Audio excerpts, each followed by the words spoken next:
ശരി, നമ്മൾ സ്ക്രീനിൽ കാണുന്ന ടാലി നിറയാൻ ഇനി സമയങ്ങൾ മാത്രമേ, മിനിറ്റുകൾ മാത്രമേ ബാക്കിയുള്ളൂ. ഈ അല്പസമയത്തിനകം കൗണ്ടിംഗ് ആരംഭിക്കുകയായി.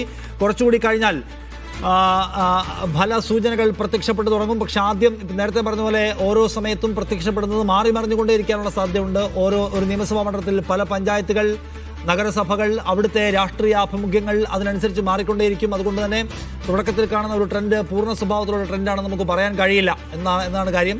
അതുകൊണ്ട് ഇമവെട്ടാതെ നോക്കിക്കൊണ്ടിരിക്കുക എന്നുള്ളതാണ് ചെയ്യാൻ പറ്റുന്ന കാര്യം. 140 നിയമസഭാ മണ്ഡലങ്ങളിലെയും ഫല സൂചനകൾ അറിയാൻ ഈ സ്ക്രീൻ നിങ്ങൾക്ക് പ്രയോജനപ്പെടുത്താവുന്നതാണ്. ഇനി മിനിറ്റുകൾ കൂടി മാത്രമേ ഉള്ളൂ നമ്പർ തെളിയാൻ എന്നാണ് കാണേണ്ട പ്രധാന സംഗതി. കേരളത്തിൻ്റെ രാഷ്ട്രീയ മനസ്സ് എന്തായിരുന്നു? അത് ഒരൊറ്റ മനസ്സുപോലെ രൂപപ്പെട്ട് ഏതെങ്കിലും ഒരു പാർട്ടിക്ക് അനുകൂലമായ ഒരു വേവ് കേരളത്തിൽ ഉണ്ടാക്കുന്നുണ്ടോ, അതോ അതിനപ്പുറം പോയിട്ട് ഒരു ഇഞ്ചോടിഞ്ച് മത്സരത്തിലേക്ക് പോവുകയും ഏറ്റവും അവസാനം വരെ ഒരു വലിയ ആകാംക്ഷയുടെ, ഉദ്വേഗത്തിൻ്റെ പ്രതീതി നിലനിർത്താൻ പോവുകയാണോ എന്നറിയാൻ നമുക്ക് എന്തായാലും ഒരു 8:30 കഴിയുമ്പോഴായിരിക്കും നമ്പർ ശരിയായി പ്രത്യക്ഷപ്പെട്ടു തുടങ്ങുക. അതിൽ നിന്ന് നമുക്ക് അങ്ങോട്ട് സ്റ്റാർട്ട് ചെയ്യാൻ പറ്റൂ, ശരിക്കും അങ്ങോട്ട് സ്റ്റാർട്ട് ചെയ്യാൻ പറ്റൂ. അപ്പോൾ അതുകൊണ്ട് കാത്തിരിക്കുക.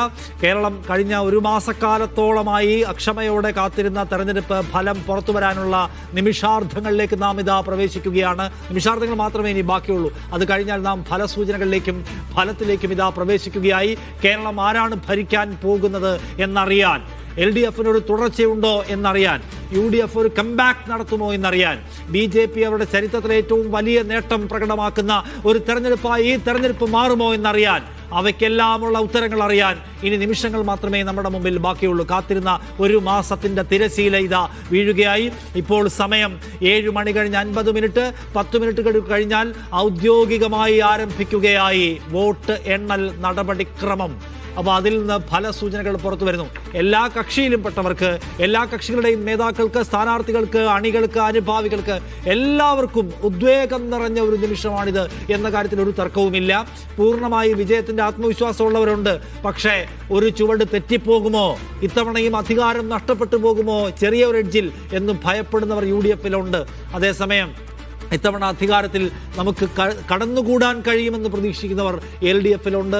അങ്ങനെ അപ്പുറത്തും ഇപ്പുറത്തും ചാഞ്ചാട്ട മനസ്സുള്ളവരാർ സമ്പന്നമാണ് രണ്ട് ക്യാമ്പും. അതുകൊണ്ട് ഈ തെരഞ്ഞെടുപ്പ് ഫലം അത്രയേറെ ആകാംക്ഷയും ഉദ്വേഗവും നിറഞ്ഞതാണ് എന്ന കാര്യത്തിൽ തർക്കമില്ല. നമുക്കപ്പോൾ ഉറ്റുനോക്കാം ഈ സ്ക്രീനിലേക്ക്. ഏറ്റവും മുകളിൽ കാണുന്നത് സംസ്ഥാനത്തിൻ്റെ പൊതുചിത്രമാണ്. ഇപ്പോൾ ഭരണത്തിൽ തുടരുന്ന ഇടതുപക്ഷ ജനാധിപത്യ മുന്നണി ഓരോ സമയത്തും എത്ര സീറ്റുകൾ ലീഡ് ചെയ്യുന്നു എന്നത് നിങ്ങൾക്ക് സ്ക്രീനിൻ്റെ മുകളിൽ ഇടതുവശത്ത് കാണാം. നീല കളറിൽ കാണുന്നത് UDF, VD സതീശന്റെ പടമുള്ളത് UDF എത്ര സീറ്റിൽ ലീഡ് ചെയ്യുന്നു. രാജീവ് ചന്ദ്രശേഖർ BJP സംസ്ഥാന അധ്യക്ഷന്റെ പടമുള്ള ആ ടാലിയിൽ കാണുന്ന നമ്പർ നോക്കുമ്പോൾ NDA എത്ര സീറ്റിൽ ലീഡ് ചെയ്യുന്നു എന്നറിയാം. താഴേക്ക് വരൂ, വെളുത്ത ടാലി നോക്കൂ. അവിടെ ഓരോ മണ്ഡലത്തിലും ഇപ്പോൾ ലീഡ് ചെയ്യുന്നത് ആരാണ് എന്നത് കാണാൻ കഴിയും. ഓരോ ഫ്ലിപ്പിലും നിങ്ങൾക്ക് മണ്ഡലങ്ങൾ കാണാം. ജില്ലാ അടിസ്ഥാനത്തിലുള്ള മണ്ഡലങ്ങൾ ഓരോന്നും നോക്കി തീർക്കാനുള്ള സമയം നിങ്ങൾക്ക് ഒരു സ്റ്റേ അവിടെ കിട്ടും.